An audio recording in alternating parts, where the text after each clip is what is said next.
하나님 아버지, 주님의 은혜를 감사드립니다. 언제나 주님과 함께 동행하며 살아가다가 이렇게 3일 오후에 이 자리에 모여서 하나님 앞에 하나님께서 알려주시는 것들을 듣기 위해 귀한 마음을 가지고 이 자리에 오신 모든 성도님들을 주님께서 축복하여 주시기를 소망합니다. 이번 사순절 기간 동안에 우리가 함께 캠페인을 하며 또 수요신앙 강좌로도 우리가 크리스천으로 미디어를 어떻게 대하면 좋을지 같이 나눠보는 시간을 가지려고 합니다. 하나님께서 은혜를 주셔서 오늘 이 시간을 통해 우리 살아가고 있는 이 땅 속에서 미디어가 참 많은 것을 점령하고 있는 이곳 속에서 우리가 어떻게 크리스천으로 살아갈 것인지를 귀하게 생각해보는 아주 귀한 시간 되도록 주님께서 역사하여 주시옵소서. 주님과 함께 동행하는 시간 되게 하여 주시옵소서. 감사드리며 예수님의 이름으로 기도드립니다. 아멘. 우리 사순절 기간 동안에 바로 미디어라는 것을 좀 다뤄보려고 합니다. 앉아서 하니까 어색하네요. 제가 서서 하도록 하겠습니다. 제가 미디어 디톡스라는 우리 1강 제목을 정했습니다. 디톡스가 뭐죠? 어디서 많이 들어보신 표현 아닌가요? 보톡스의 반대인가요? 보톡스하고도 조금 연결이 될 것 같기도 하네요. 보톡스도 사실은 사실은 독인데 그걸 조금 써가지고 피부를 팽팽하게 만드는 거니까 이 톡신이라고 하는 게 독을 말하는 거죠. 그리고 디톡스니까 독을 제거하는 것, 이제 그런 뜻입니다. 많이 쓰는 표현이죠. 우리 몸에 디톡스를 하자 그러면서 야채 주스를 마시거나 이런 것들 많이 사용하는데 제가 미디어 디톡스라는 표현을 썼습니다. 그러면 미디어에 독이 있다는 뜻일까요? 있을 수는 있겠죠. 예. 사실 미디어 자체가 선한 것도 아니고 악한 것도 아니긴 합니다. 그 자체를 놓고 우리가 이건 선이고 이건 악이야. 우리는 미디어를 끊어야 돼. 미디어로부터 멀리 떠나야 돼. 수도원에 들어가야 돼. 이럴 것은 아니기 때문에 그 자체는 중립적이라고 볼 수가 있는데 그러나 그 안에 우리가 조금 피해야 할 부분도 있고 그것을 우리 스스로가 한번 생각해 볼 필요도 있다라는 의미에서 한번 디톡스라는 제목을 붙여봤습니다. 자, 우리가 사순절 기간에 왜 미디어를 이야기하느냐? 바로 캠페인 때문이죠. 여러분, 우리 사순절 캠페인 제목 기억나시나요? 제가 거기 일부러 빈칸을 넣어봤습니다. On and off? 뭐를 오프하기로 했죠? 미디어. on 하는 건 뭘까요? 기도, 맞습니다. 기도. 미디어는 오프, 기도는 온. 이게 이제 저희 정식 사순절 캠페인의 이름입니다.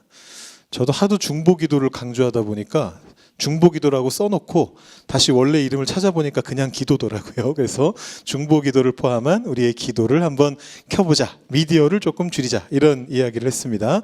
왜냐하면 미디어 자체는 선도 아니고 악도 아니지만 우리가 매일 접하는 미디어가 우리의 생각과 신앙을 좌우할 수 있기 때문이죠.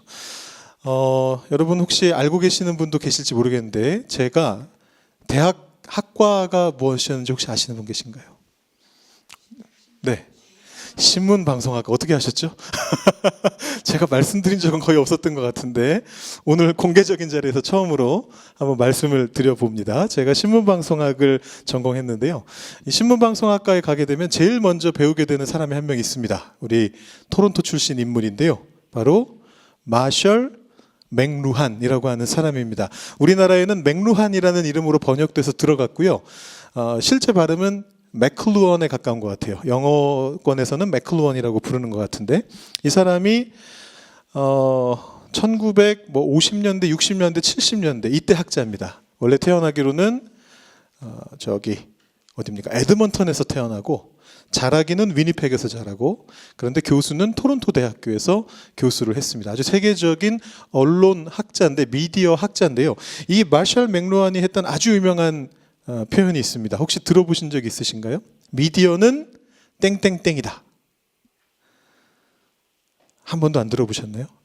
우리 토론토 출신의 대학자. 제가 이번에 검색하다 알게 됐는데 그 무덤이 여기 소닐에 있대요. 바로 이 토론토에서 활동하신 분이에요. 소닐에 무슨 카톨릭 묘지가 있는데 홀리크로스 카톨릭 묘지인가 거기에 이분 무덤이 있다 그래요. 여기서 활동하신 분인데 세계적으로 유명한 말을 했습니다. 이분이 만들어낸 말 중에 하나가 지구촌이라는 말, 글로벌 빌리지라는 말, 이분이 만들어내신 말이고요. 이 말이 아주 유명합니다. 미디어는 메시지다. 어디서 분명히 들어보신 적이 있을 거예요. 미디어는 메시지다. 여러분, 이게 도대체 무슨 말일까요? 미디어가 곧 메시지다. 일단 미디어가 뭔지부터 말씀을 드리고 시작을 해야 되겠네요. 여러분, 미디어라고 하는 것은 무엇을 얘기하는 거냐면 한국말로 번역하면 매체인데요. 매체. 무언가를 전달하는 것을 말합니다. 근데 언론학에서 쓰는 미디어라고 하는 것은 언론을 말하는 거죠. 쉽게 말하면. 예를 들어 라디오, 미디어입니다. 텔레비전, 미디어입니다. 신문, 미디어입니다. 유튜브도 일종의 미디어입니다. 인터넷을 통해서 우리에게 어떤 것들이 전달되어지는 거잖아요. 정보를 전달하는 매체, 그것을 미디어라고 부르는데 이 마셜 맥루언이라고 하는 사람은 그 미디어에 대해서 이런 정의를 내렸어요. 미디어가 곧 메시지다. 약간 좀 의아한 얘기인 것 같아요. 왜냐하면 미디어는 그 자체는 메시지의 내용하고는 관련 없다라는 생각이 들잖아요.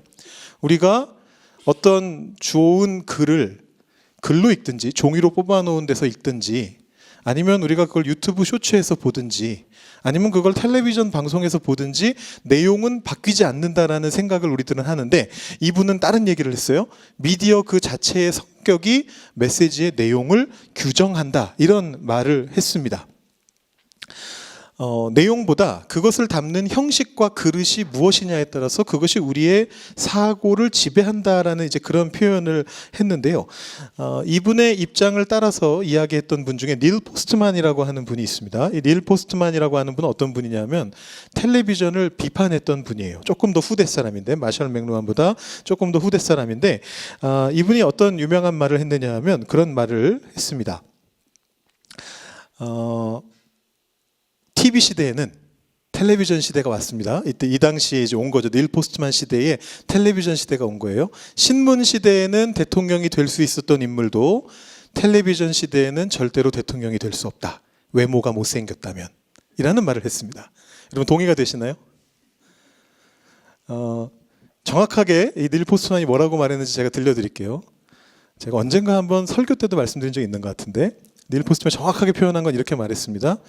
삼중턱에 살이 쪄서 삼중턱에 몸무게가 엄청나게 많이 나갔던 윌리엄 하워드 태프트 같은 대통령은 앞으로 TV 시대에는 절대 대통령이 될 수 없을 것이다. 이렇게 말을 했습니다. 그 사람이 어떻게 생겼는지 한번 보여드릴게요. 아이고, 똑같은 게 한 번 더 나오는군요. 이렇게 생긴 분이세요. 300kg 정도 나갔다고 해요. 네, 상상을 초월하는. 제가 좀 착각했네요. 몸무게가 300kg는 아니고 혈압이 300까지 올라갔었대요. 돌아가시기 직전에 고혈압, 몸이 너무 크니까 혈압이 300까지 올라갔던 분이고 고혈압 때문에 죽으신 분이에요. 욕조를 세 사람이 들어갈 만한 욕조를 만들어 놓고 전용 욕조로 혼자 들어가셨대요. 그만큼 이제 뚱뚱한 분이셨는데 이 분은 앞으로 절대로 대통령이 될 수 없다라고 닐 포스트만이 얘기했어요. 그때 당시가 아마 제가 알기로 그 존 F 케네디가 막 붐을 일으켰을 때였을 거예요. 아주 잘생기고 샤프하게 생기고 아주 젊고 사실 능력도 있는 사람이었죠. 존 F 케네디가 TV에서 그 TV 연설을 통해서 굉장히 날아다니기 시작했는데 TV 토론도 그때쯤부터 시작된 거거든요. 미국에서. 그 TV 토론하는 걸 보면서 닐 포스트만이 한 말이에요. 물론 존 F 케네디는 훌륭한 사람이지만 이 앞으로는 케네디 같은 사람은 대통령이 될 수 있을지 몰라도 이런 사람은 대통령이 되기 힘들 것이다. 왜? 텔레비전이라고 하는 매체 자체가 사람에게 그런 이미지를 전달하기 때문에 논리보다 이미지를 전달하기 때문에 그렇게 될 것이다 라고 그렇게 이야기를 합니다. 그래서 논리가 중요했던 신문 시대로부터 이미지가 권력을 잡는 그리고 무조건 즐거운 게 최고가 되는 오락이 권력을 가지는 텔레비전의 시대로 변화했다. 그래서 앞으로의 시대에서는 논리는 별로 중요하지 않게 될 거다. 그럼 이제 큰일 난다. 이제 국가와 민족을 위한 어떤 훌륭한 비전을 가진 사람이 지도자가 되는 것이 아니고 잘생기고 말 잘하고 사람들을 휘어잡는 사람들이 지도자가 될 거다. 이제 그런 얘기를 했습니다. 자, 그런데 시대의 변화는 막을 수가 없습니다. 닐 포스트만이 이것에 대해서 계속 경고했습니다. TV 시대에는 논리가 없어지게 될 것이다 하면서 계속 경고했습니다. 사람들이 하도 안 들어서 책을 냈습니다. 사람들이 책을 보질 않아요. 제가 대학을 갔던 2000년대에 이미 이분의 책은 다 절판됐습니다. 아무도 안 봐요. 그래서 어쩔 수 없이 본인이 어디에 나가서 이 경고를 했느냐 하면 TV쇼에 나가서 경고를 했습니다. TV 시대에는 TV 때문에 사람들 망할 거라는 말을 TV에 들어가서 했습니다. 제가 컷을 하나 더 가져왔는데 이거는 한국 가수인데 하하라고 유명한 연예인이죠. 본인이 텔레비전 나와가지고 했던 말입니다. 자기가 지식 배틀을 했다가 졌어요. 자기가 이제 바보라는 게 드러났어요. 물론 이제 예능이죠. 그러면서 이제 하는 말입니다. 수험생들 TV 꺼라, 바보 된다. 텔레비전에 나와서 그런 말을 했던 적이 있는데 이것이 텔레비전이 가지고 있는 어떤 특징 중에 하나입니다. 이미지만 소비하게 되는 것이죠. 자, 그런데 시대가 또 바뀌었습니다. 텔레비전 시대가 지나고 뉴미디어의 시대가 왔습니다. 여러분 뉴미디어하고 올드미디어라는 표현 들어보신 적이 있을 텐데요. 올드미디어라고 하는 것은 어떤 걸 얘기하는 거냐면 과거에 이 땅을 점령하고 있었던 미디어들, 흔히 말하는 대중매체들, TV, 라디오, 신문을 말합니다. 이걸 올드미디어라고 하고요. 그 다음에 뉴미디어라는 것이 이제 나오게 됩니다. 뉴미디어는 인터넷 시대의 미디어들이죠. 대표적으로 유튜브. 여러분들이 가장 많이 보시는 게 바로 유튜브죠. 이 올드미디어 시대와 뉴미디어 시대의 가장 결정적인 차이가 하나 있습니다. 그 차이는 뭐냐 하면 제가 거기 괄호를 적어놨는데 거기 들어가야 될 말이 골키퍼랑 비슷한 말입니다. 골키퍼는 아니고 게이트키퍼라고 적어주셔야 됩니다. 밑에 보면 게이트키핑, 게이트키퍼 이런 표현이 나옵니다. 그대로 적어주시면 됩니다. 게이트키퍼, 문을 지키는 사람이란 뜻이죠. 올드미디어는 소수의 전문가들, 권위 있는 사람들이 정보를 걸러내는 게이트키핑이라는 걸 했습니다. 그러니까 신문 같은 경우에 그 신문에 실릴 수 있는 글을 아무나 선정하지 않잖아요. 주필이 선정해요. 편집국장이 선정합니다. 우리 신문의 논조에 맞으면서 팩트가 체크되고 검증된 내용들만 싣겠다 이렇게 결정을 해요. 방송도 마찬가지죠. 그 방송의 편집국장이 그런 것들을 결정을 합니다. 물론 유명한 미디어가 말한 거라고 할지라도 틀릴 수는 있습니다. 그리고 왜곡될 수도 있어요. 본인들이 가지고 있는 어떤 경향성에 따라서 마음에 드는 것만 취사 선택해서 얘기하기 때문에 틀릴 가능성이 있기는 하지만 그래도 최소한의 게이트키핑이 되니까 말도 안 되는 정보가 떠돌아다닐 수는 없었어요.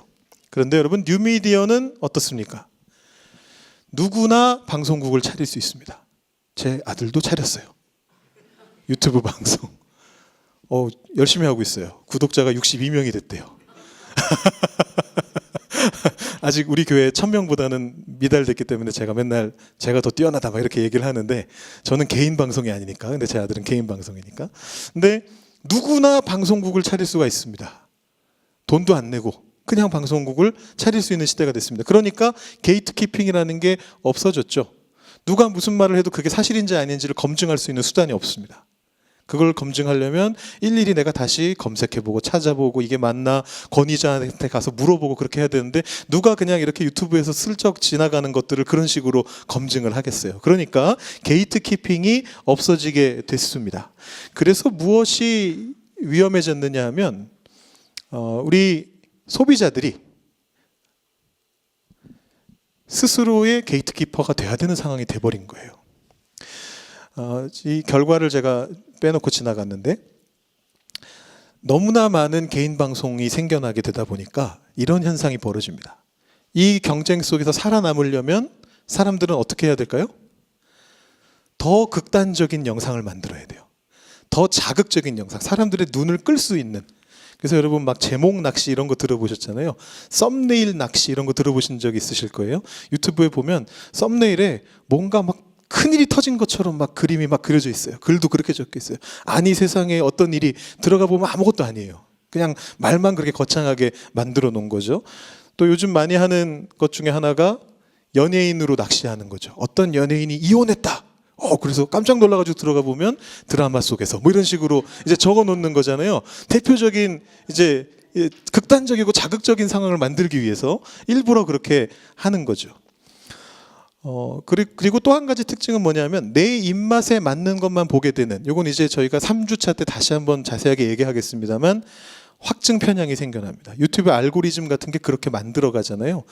내가 예를 들어 정치적으로 우파적인 얘기만 계속 보면 얘는 이걸 좋아하는구나 하고 유튜브에서 계속 우파 얘기만 보여줘요. 반대로 좌파적인 것만 계속 보면 계속해서 좌파적인 것만 보여줘요. 그래서 자기 입맛에 맞는 것만 계속 보게 됩니다. 뭐 신앙적인 부분도 마찬가지고 다른 것도 마찬가지인데, 그러다 보니까 내가 보고 있는 게 맞나 봐, 검증하지 못하고 이게 맞나 봐라고 생각하게 되는 확증 편향이라는 것이 생겨나게 됩니다. 그래서 이 시대에 저는 이 잠언의 말씀이 정말 필요한 말씀이다라는 생각이 들어요. 모든 지킬 만한 것 중에 더욱 뭐를 지켜라? 마음을 지켜라. 생명의 근원이 이에서 남이니라 말씀을 합니다. 수없이 많은 미디어들이 자극을 주고 있는 이 시대 속에서 어떻게 우리는 우리 마음을 지키고 우리의 생각을 지키고 스스로 게이트키핑 역할을 할 수 있을 건가, 우리가 그것을 한번 조금 생각해 볼 필요가 있다라는 것이죠. 제가 한번 여러분들께 영상을 하나 보여드리겠습니다. 지금 굉장히 막 거창한 얘기를 했는데 보시면 깜짝 놀랄 정도로 아주 귀엽고 재밌는 영상입니다. 딱 10초밖에 안 되지만 한번 영상을 먼저 보시고 제가 이야기를 한번 해보겠습니다.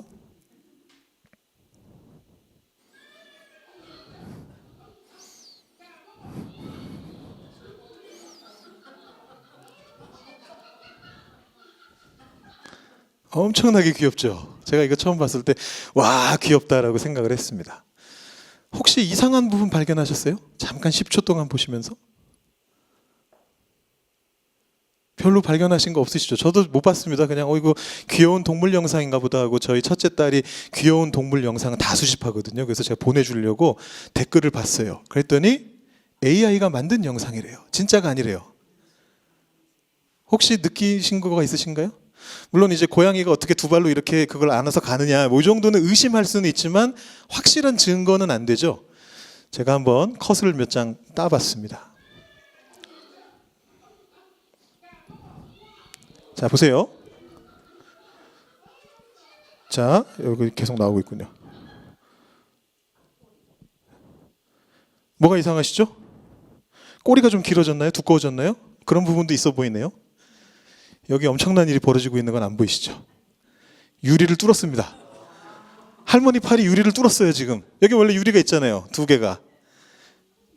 유리를 열지 않고 뚫고 나왔습니다. 그죠? 자, 여기도 한번 보시죠. 여기 어떤 남자가 마스크를 쓰고 찍고 있는데 그 사람이 이 사람이거든요. 얼굴이 사라졌어요. 자세히 보시면 얼굴이 없습니다. 이거 이따가 영상을 보시면 여기가 왔다 커졌다 작아졌다 커졌다 작아졌다 할 거예요. 그 옆에 사람도 얼굴이 뒤를 돌아보고 있는, 사람은 앞을 보고 서 있는데 뒷머리가 나와 있고요. 또 여기 글씨를 보시면 자세하게는 안 보이실 텐데 한글 같기도 하고 한자 같기도 한데 어디에도 없는 글자가 적혀 있습니다. 무슨 갑골문 같은 그런 글자가 적혀 있습니다. 말은 한국말로 하고 있는데. 자, 이제 던져주죠. 여기 보시면 이 사람이 뒤에 머리가 생겨났습니다. 없던 머리가 생겨났죠? 생겨났고요. 그 다음에 지금 받고 있는 걸 보시면 종이에 담겨져 있는 붕어빵을 받았어요. 그런데 분명히 처음 받았을 땐 종이에 담겨져 있는 걸 받았어요. 얘가 돌아섭니다. 종이가 없어졌어요. 어느 순간인가.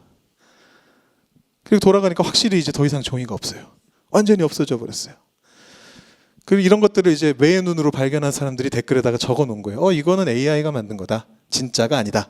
이렇게 이제 적어 놓은 거죠. 지금 말씀을 들으셨는데 다시 한번 영상을 보시면서 지금 이런 것들이 보이시나 한번 확인해 보겠습니다.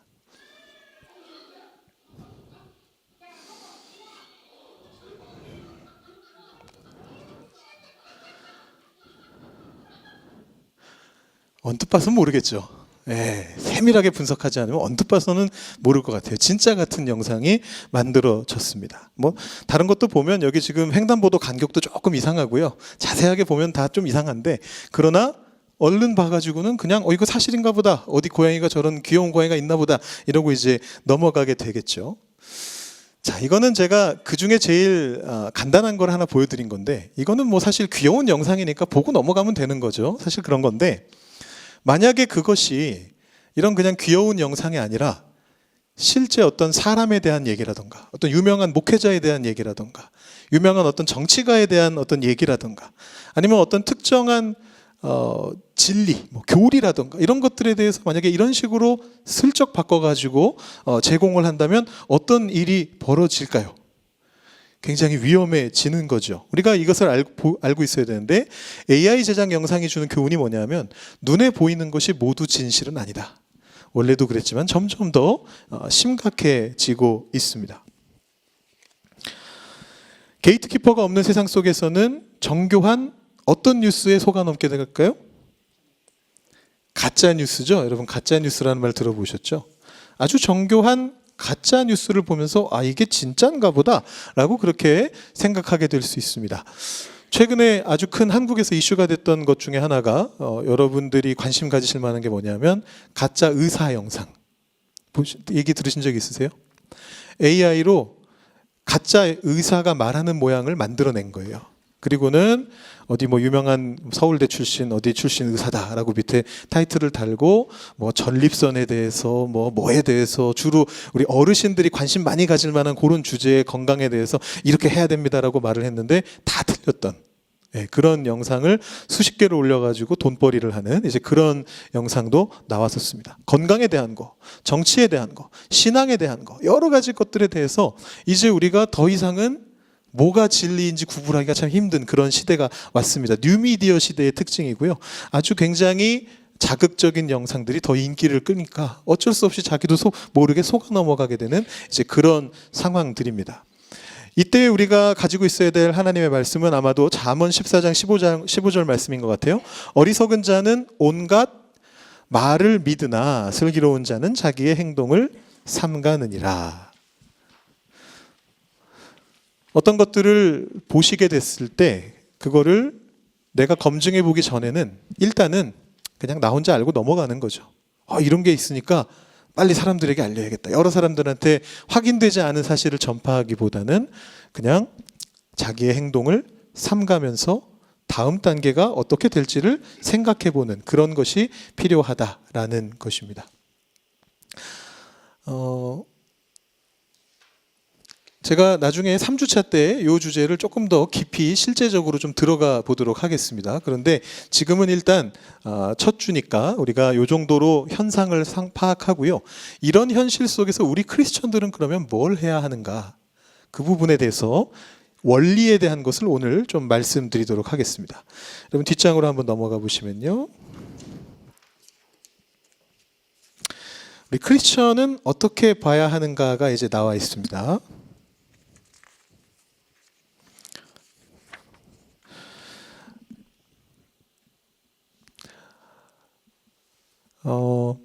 제가 먼저 하나 음악을 좀 들려드리려고 해요. 여러분들은 아마 못 들어보신 음악일 텐데 좋은 씨앗이라고 아주 옛날에 유명했던 CCM 가수 그룹이 있습니다. 제가 학창 시절에 가장 많이 들었던 분들이에요. 그래서 90년대, 2000년대 초반에 활동했던 분들인데 여러분들은 잘 모르실 수밖에 없는 게 이분들이 1집, 2집에서는 교회에서 널리 불리는 곡들을 위주로 작곡을 하시다가 3집 이후로는 조금 주류 쪽이 아닌 마이너한 방향으로 좀 가셨어요. 그래서 약간 세상 음악 같은 느낌, 발라드 같은 느낌, 약간 이런 느낌으로 이제 가면서 이제 사람들에게 그런 것들을 들려주는 그런 형태로 갔습니다. 그래서 여러분들이 1집, 2집 수록곡은 아시는 게 있을 텐데 3집 이후의 수록곡은 아시는 게 하나도 없을 거예요. 좋은 씨앗이 어떤 사람인지 아시려면 제가 1집, 2집의 대표곡을 알려드리면 됩니다.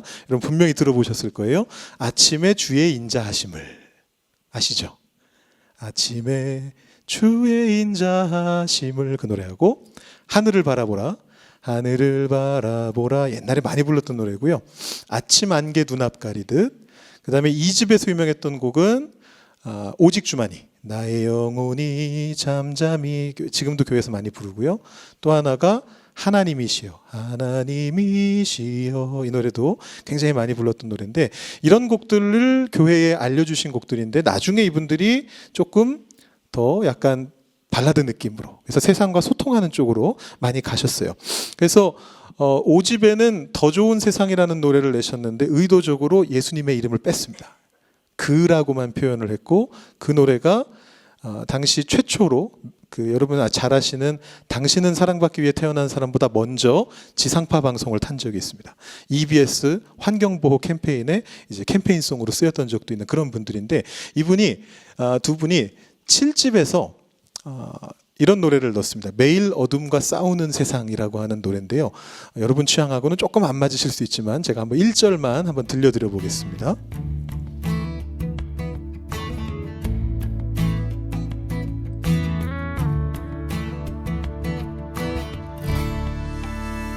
매일 어둠과 싸우는 세상, 무엇이 우릴 빛으로 인도해 우리 사는 미디어 세상,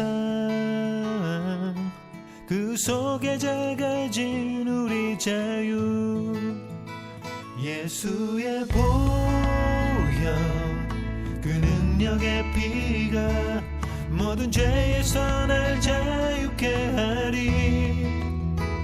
예수의 보혈 그 능력의 피가 세상 속에서 날 자유케 하리.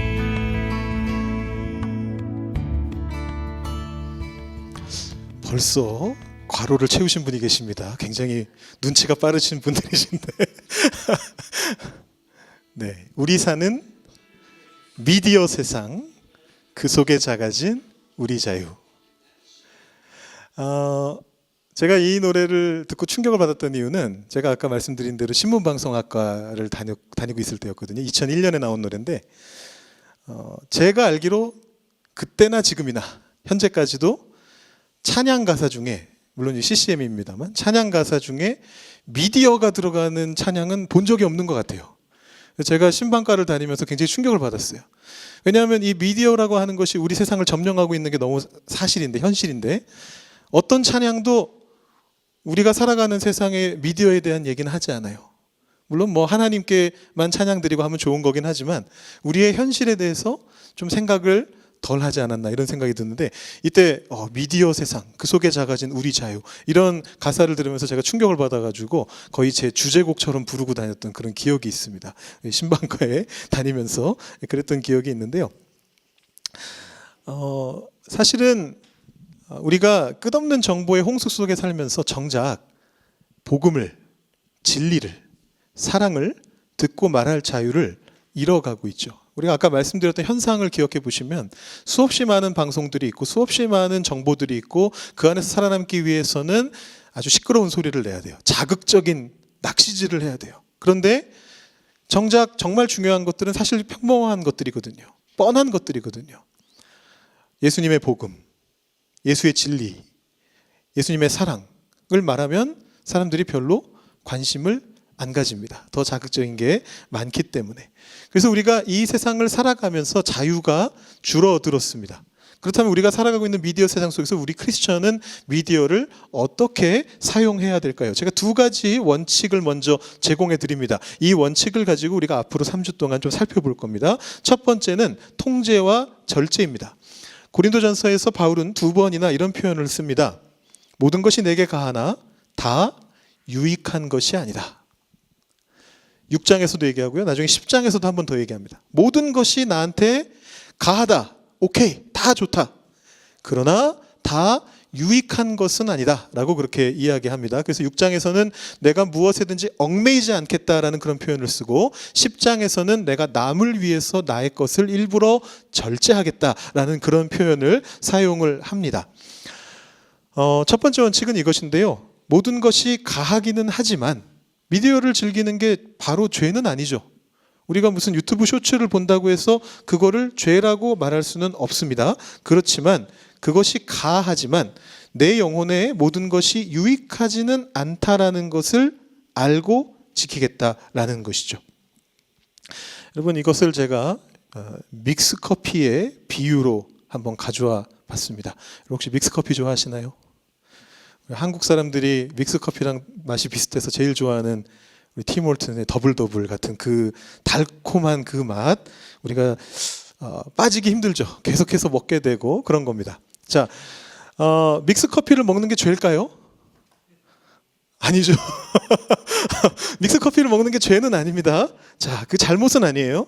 그런데 믹스커피가 달고 맛있다고 계속 마시게 되면 어떤 일이 벌어질까요? 하루에 막 20잔씩 마시면 어떤 일이 벌어질까요? 몸은 불어나고 카페인 때문에 밤에 잠은 못 자고 건강을 망치게 되겠죠. 자극적인 미디어에 얽매이게 되면 영적인 당뇨병에 걸릴 수 있다라는 것입니다. 적절히 절제하지 못하면 다 옳지만 가하지만 괜찮지만 그러나 적절히 절제할 수 있어야 됩니다. 내가 원할 때 전원을 끌 수 있는 절제력이 필요하다라는 것이죠. 제가 예전에 처음 사역을 시작했을 때 그때 당시 전도사였는데요. 파트타임 전도사였는데 제가 있었던 교회는 좀 큰 교회였기 때문에 목회자 수가 많았습니다. 그래서 청소년 팀에서 일을 했는데 고등부에 저와 함께 저보다 훨씬 선배이신 목사님들이 계셨고 또 중등부에도 2분, 3분 이렇게 계셨고 그래서 청소년 팀 전체에 8명의 목회자가 있었어요. 그 8명 중에 5명이 목사님이셨어요. 그러니까 제가 이제 막내였던 거죠.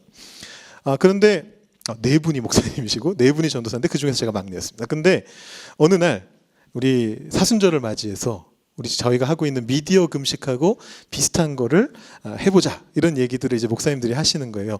어디에서 하셨냐면 커피숍에서 하셨어요.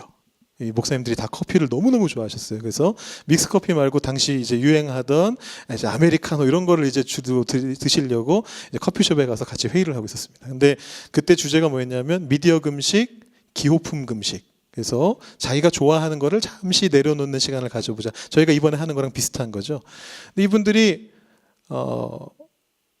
우리 청소년 애들이 뭘 좋아하지? 어떤 거를 금식시켜야지? 이런 걸 얘기하면서 너무 신이 나신 거예요. 그래서 막 온갖 것들을 다 얘기하셨어요. SNS, 뭐 웹툰, 뭐 그때 당시 유튜브 뭐 이런 것들 막 얘기하시면서 이것도 금식에 포함시키자. 이것도 금식에 포함시키자. 너무 신이 나신 거예요. 그래서 제가 거기서 지켜보고 있다가 막내 주제에 용감하게 목사님들 커피는 어떻습니까? 이렇게 얘기를 했단 말이죠. 그랬더니 목사님들이 뭐라고 하셨을까요? 커피를 어떻게 끊어? 이렇게 얘기하셨어요. 마치 술, 담배 얘기하시듯이 커피를 어떻게 끊어? 뭐 이제 목회하다가 스트레스 받으면 커피 한 잔 마시고 간신히 스트레스를 푸는데 커피를 끊지 않는 말을 어떻게 할 수가 있어? 뭐 이런 얘기를 하시더라고요. 그래서 제가 거기까지만 얘기하고 더 이상 말씀을 안 드렸는데 결국 커피를 넣었습니다. 물론 고르는 거니까 자기가 가장 절제하지 못하는 것들 골라가지고 몇 개만 금식하자 뭐 이런 거였기 때문에 항목에다 결국 커피를 넣었는데요. 내가 원할 때 끌 수 있는 절제력을 기르는 게 중요하다는 거죠. 특히 미디어와 관련된 부분에서. 이 말씀을 드리는 이유는 사실은 저희가 그 절제력을 갖지 않으면 아예 거기 미디어에 빠져서 살 수 있기 때문입니다. 저도 가끔 그런 경험을 합니다. 제가 목사고 제가 주로 그런 내용들, 좋은 내용들을 많이 보려고 노력은 하지만 저도 머리를 비우고 싶을 때가 있잖아요. 월요일 날 뭐 쉬는 날이라던가 뭐 어떤 그런 날이 있을 때는 머리를 비우고 싶어요. 그러면은 유튜브에 들어가서 쇼츠를 보는 게 제일 마음이 편합니다. 한 1분짜리 내용, 별 내용 없는 거 그냥 이렇게 보다가 깔깔깔 웃고 하나 넘기고 이렇게 하면 되잖아요. 가끔 깜짝 놀랄 때가 있습니다. 시계를 봤는데 앞자리가 바뀌어 있을 때가 있어요. 쇼츠 이거 1분짜리 몇 개만 봐야지 하고 들어갔는데 한 5개, 6개 보면 되겠지 하고 들어갔는데 시계를 보니까 앞자리가 시간이 아예 바뀌어 있습니다. 몇 시간을 막 보는 거예요. 근데 그런 분들이 많습니다. 지금 다 웃으셨지만 여러분들 중에도 아마 있으실 가능성이 높아요. 이게 굉장히 중독적으로 사람을 끌어당깁니다. 그럴 때 우리가 어느 시점에서 그것을 절제할 수 있는가, 그것을 얘기해 보아야 된다는 것이죠. 두 번째 원칙입니다. 포용과 성화라고 그렇게 되어 있습니다. 끄는 것만이 능사하냐? 그렇지는 않아요. 자, 그렇지는 않아요. 아까 말씀드렸듯이 모든 것이 가합니다. 바울의 원칙이었죠. 바울이 디모데전서에서 이런 말을 합니다.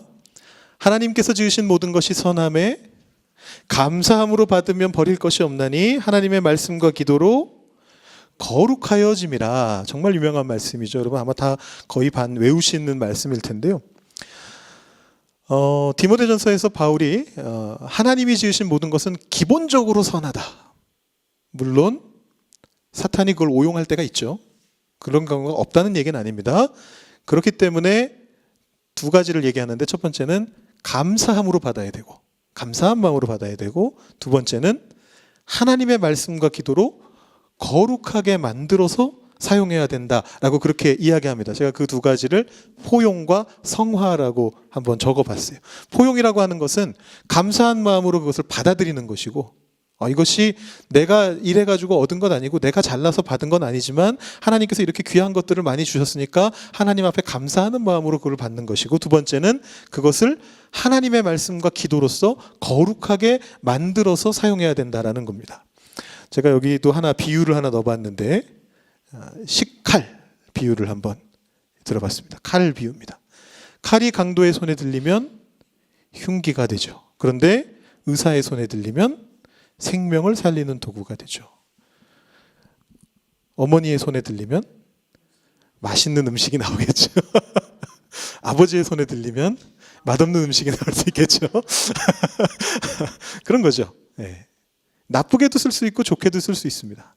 그래서 그것을 우리가 감사함으로 받아서 하나님의 말씀과 기도로 거룩하게 만들 필요가 있습니다. 우리가 가지고 보는 이 조그만한 네모난 이 스마트폰도 마찬가지예요. 이 스마트폰 자체는 작은 거죠. 이것을 우리가 어떻게 사용하느냐에 따라서 달라질 수 있습니다. 가짜 뉴스를 계속 보느냐, 남을 비방하는 영상들을 계속 찾아보느냐, 아니면 그렇게 되면 흉기가 되는 거죠. 그런데 그 안에서 이 스마트폰을 말씀과 기도에 잘 연결시킬 수 있는 어떤 그런 방법들을 찾아낼 수 있다면 사실은 이것만큼 좋은 게 없습니다. 우리가 어딜 가든지 찬양을 들을 수 있어요. 옛날에는 그런 세상이 없었습니다. 찬양을 직접 부르는 거 외에 내가 어디 가서 찬양을 들으려면 교회를 찾아가든지 어디 음악회를 찾아가든지 찾아가서 그 음악을 들어야 됐어요. 요즘만큼 찬양 듣기 좋은 경우가 어디 있습니까? 그냥 들고 다니다가 내가 그냥 검색해서 틀으면 그냥 끝이에요. 내가 좋아하는 찬양은 안에 넣어둘 수도 있고 좋아하지 않는 잘 모르는 찬양들은 그냥 검색해서 유튜브에서 틀면 돼요. 그냥 흘러나옵니다. 우리 교회에서 제공하는 여러 가지 영상들을 보시는 것도 좋은 방법이죠. 이런 얘기들은 제가 나중에 2주차, 3주차 때 조금 더 말씀을 드리겠습니다. 또 여러분 카카오톡으로 자녀들에게, 손주들에게 좋은 메시지를 전달하시는 거죠. 오늘도 아침에 눈 떴고 너희들을 위해서 내가 기도하고 있다. 한마디 그냥 카톡을 보내줌으로써 그 마음을 위로하는 이제 그런 것들을 통해서 이 스마트폰이 세상에서 가장 거룩한 축복의 통로로 아마 쓰임받을 수 있게 될 것이다. 라는 그런 생각을 해봅니다. 자, 오늘은 원칙만 좀 말씀을 드렸고요. 그래서 미디어를 적대시할 것도 아니고 악도 아니고 그렇다고 내가 거기에 그냥 빠져서 살 것도 아니고 그냥 온전한 선도 아니고 하나님이 지으신 것으로 감사함으로 받아서 우리가 절제하면서 잘 사용한다면 좋은 것이 될 수 있다라는 이 두 가지 원리를 말씀드리면서 다음 주부터 저희가 본격적으로 어떻게 좋은 곳에 쓰는지 또 어떻게 나쁜 것을 피하는지 이런 것들을 여러분들과 나누도록 하겠습니다. 자, 오늘 배운 것들을 한번 정리해 보겠습니다. 분별하여 판단하는 능력을 키운다. 신뢰할 만한 은혜의 채널을 세운다. 세상의 흐름에 휘둘리지 않기 위해서 때로는 잠시 멈추고 줄일 줄 안다. 여러분께서 미디어를 이렇게 사용하시면 좋겠습니다. 게이트 키퍼가 되셔서 분별하는 겁니다. 이런 것들이 필요한가, 필요하지 않은가. 이런 것들이 옳은가 그른가 판단해 가셔야 되고요. 그 다음에 내가 분명하게 신뢰할 수 있는, 아까도 말씀드렸듯이 그 모든 내용들 하나하나를 일일이 점검할 수는 없습니다. 그냥 이렇게 보고 지나가는 영상이 혹은 보고 지나가는 어떤 정보가 다 맞는지 틀리는지를 확인할 수는 없어요. 제가 지난주 말인가 이번 주 초군요. 이란과 미국의 그 전쟁에 대한 기사를 좀 읽게 됐습니다. 여러분 혹시 들으셨는지 모르겠는데 그 과정 속에서 오폭이 있었죠. 굉장히 심각한 오폭이 있었습니다. 그래서 미국에서 아마도 미국인 것 같은데 아직 확실하게 확정되진 않았지만 여학생들이 있던 학교를 폭격을 해가지고 현재까지 아마 제가 듣기로 165명인가 사망자가 나왔다고 그래요. 오폭이 있었는데 이제 그 밑에 누군가가 댓글을 달아놨더라고요. 그 인터넷 기사에다가 뭐라고 달아놨냐면 이미 자작극인 게 드러났는데 한국 언론만 얘기하지 않고 있다. 이렇게 이제 적어놨어요. 그러니까 이란 혁명 수비대가 이제 미국을 나쁘게 말하려고 미국에다가 안 좋게 보이게 하려고 자기네들이 거기에 폭탄을 쐈다. 라고 이미 해외에는 다 정보가 돌고 있고 어디에는 다 알려져 있는데 한국 언론만 말하지 않고 있다. 이렇게 이제 적어놓은 거예요. 그래서 이게 얼마나 근거가 있는 얘기인가 궁금해가지고 검색을 해봤습니다. 위키피디아에 들어가 봤더니 그 내용이 끝에 적혀 있어요. 뭐라고 적혀 있느냐 하면 이란의 친왕정파가 그러니까 지금 현재의 신정체제에 반대하고 과거의 왕조를 다시 되살리려고 하는 친왕정파 현 정부 반대파가 퍼뜨리고 있는 헛소문이다. 이렇게 이제 적혀 있었어요. 근데 이제 이 사람들이 그것에 대해서 별 생각 안 하는 거예요. 그리고는 그대로 자기가 들은 대로 자기 생각에 맞는 얘기를 그냥 적는 거예요. 그런 일들이 인터넷에서 비일비재하게 일어나고요. 우리가 살아가는 삶 속에서도 그런 일들은 비일비재하게 일어납니다. 그럼 어떻게 그거를 해결해야 되느냐? 신뢰할 만한 채널을 세우는 방법밖에 없어요. 저도 그 말을 듣고 나서 이 사람 말이 맞는지 아닌지 검증하려고 위키피디아라는 곳을 들어갔습니다. 물론 사실 위키피디아는 그렇게 신뢰할 만한 채널은 아닙니다. 왜냐하면 아무나 수정할 수 있는 거기 때문에. 그런데 그걸 통해서 소스를 얻을 수 있어요. 거기 보면 뭐 유명한 BBC 방송국 어디 뭐 신문사 여기에서 이것에 뭐라고 말하고 있는지 소스를 얻을 수 있고 그걸 들어가서 찾아보고 나면 이게 맞구나라고 확신을 가질 수 있게 되는데 어떤 그런 것을 하기 위해서는 신뢰할 만한 채널을 세워야 돼요. 신앙에서도 마찬가지입니다. 우리가 최대한 신뢰할 수 있는 채널을 세워서 그걸 통해서 검증을 해 나가면서 하나님께서 우리에게 정말 들려주시려고 하는 게 무엇인지 알 수 있는 것들을 우리가 가져가야 된다는 것이고요. 마지막으로 때로는 휩쓸려 다니지 않으려면 이 수없이 많은 정보의 흐름 속에서 휩쓸려 다니지 않으려면 잠시 멈추고 줄일 줄 알아야 된다라는 것을 말씀을 드렸습니다. 그래서 이 마지막 거가 뭐랑 연결되죠? 우리 사순절 캠페인하고 같이 연결이 됩니다. 우리가 미디어를 잠시 줄이고 우리가 함께 기도하기로 했는데요. 이 보기 싫은 세상으로부터 도망치기 위한 게 아니고요. 미디어를 거룩하게 다스릴 수 있는 영적인 능력을 기르는 작전타임이다. 이렇게 보시면 될 것 같아요. 거기 괄호에는 작전이라고 적어주시면 되겠습니다. 여기서 한번 여러분들께 잠시 질문을 던져보겠습니다. 혹시 지금 미디어 금식에 얼마만큼 동참하고 계시는지, 평소보다 미디어 보는 시간을 5분 이상 줄였다 생각하시는 분 한번 손을 잠깐 들어주시죠. 네, 저의 이 기대하는 얼굴을 실망으로 만들지 말아주시고 우리 몇몇 분이 들어주셨습니다. 네, 그러면 미디어를 줄이진 않았지만 나는 기도 시간을 늘렸다. 예, 감사합니다. 좀 들어주셨고요. 사실은 미디어 금식에 대한 것들을 제가 한 두어 주 광고를 했는데 막 강조하진 못했던 것 같아요. 한번 그 시작하는 주에 설교 때 좀 말씀드렸고 오늘 이 수요신앙 강좌를 통해서 다시 한번 그 의미에 대해서 좀 말씀드렸는데요. 여러분 한번 생각해 보시고 되도록이면 조금 요번 기간에만 사순절 길지 않은 이제 얼마 남지 않았거든요. 한 30일 정도 남았는데 우리 그 기간 동안에 같이 기도하면은 기도의 용사가 되실 수 있으면 좋겠습니다. 네, 그러면 실천 과제. 네, 그게 지금 말씀드린 겁니다. 그래서 하루 중 가장 무의미하게 스마트폰이나 TV를 보는 시간을 정해서 전원을 꺼봅시다. 그리고 유튜브를 누르려던 손가락을 멈추고 우리 중보기도 제목들을 가지고 나와 이웃을 위해서 기도의 스위치를 켭시다. 이번 주에 한번 해보시고요. 저희 다음 주에 다시 모여서 좀 더 구체적인 얘기들 나눠보도록 하겠습니다. 네, 오늘 강의 여기까지 하고 제가 기도하고 마치겠습니다. 하나님 아버지, 주님의 은혜를 감사드립니다. 사순절을 맞이하면서 우리가 크리스천으로서 미디어를 어떻게 보아야 할지 생각해 볼 수 있는 귀한 시간을 허락해 주시니 감사합니다. 우리가 살아가고 있는 세상이 미디어 세상이 되었습니다.